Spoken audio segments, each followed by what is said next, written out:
PFAS test done in early November found the levels of PFAS in those two wells were at 23.3 parts per trillion, slightly above the 20 parts per trillion the state of Maine considers safe.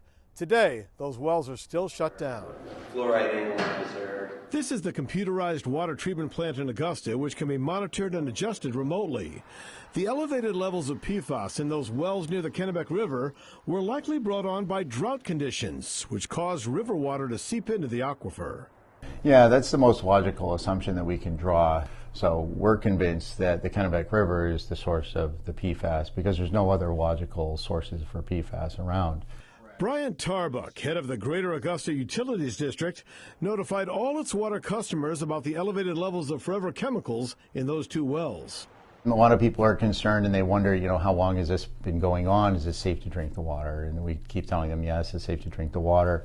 There's no way of knowing exactly when those wells went over the limit. A prior test in March 2023 found 8 to 9 parts per trillion of PFAS in those wells, still in the safe range.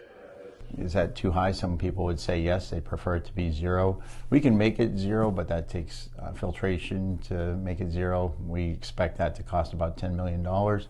He hopes their other 3 wells are enough to meet the demand. He says rain in the forecast will help.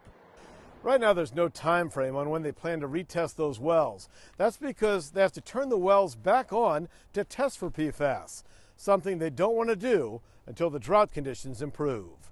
In Augusta, Brad Rogers, CBS 13 News.